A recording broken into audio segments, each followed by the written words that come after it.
maraga, hinirang, itinalaga, or napili, mantikula, bayad sa pag-aaral.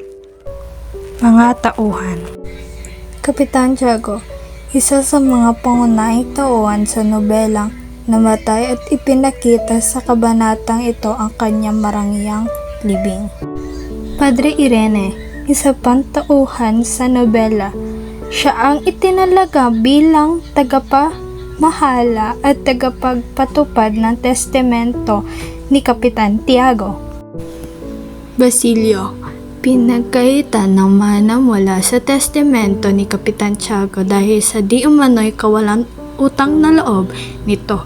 Ganun pa man, pinagkunan nito ni Padre Irene na ibabalik ang mana nito mula sa sarili niyang bulsa. Si Doña Patrocino ay isa siyang kaaway ni Kapitan Tiago na humangal sa kanyang libing. Marangyang libing ni Kapitan Tiago, si Padre Irene ang himirang na tagapamahala at tagapagpatupad ng kanyang testamento. Ang malaking kayamanan ni Kapitan Tiago ay napunta sa Santa Clara, sa Papa, sa Arsobispo at sa mga orden. Samantalang 20 piso ang natira para sa martikulan ng mga estudyanteng may hirap. Inalis niya ang pamana kay Basilio dahil sa kawalang utang na loob umano nito.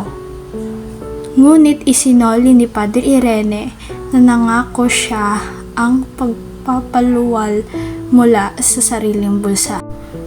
Nagkaroon ng pagtatalo sa tamang damit na isusuot ni Kapitan Tiago. Sa huli, ang lumang damit ni Kapitan ay ipinasuot ni Padre Irene.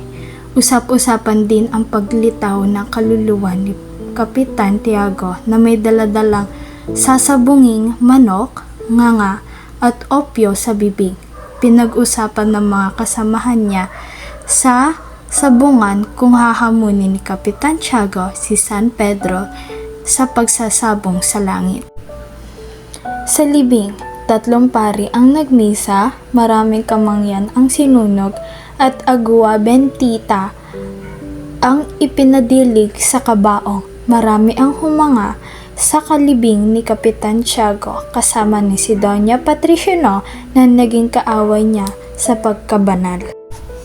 Pahiwatig, ang huling habilin ay nagbago sa ayon sa nais ni Padre Irene. Lubos ang paniniwala ng mga tao noon sa mga himala. Isa sa mga bagay na idiniin sa isipan ng mga nananampalataya. Maraming salamat sa pakikinig.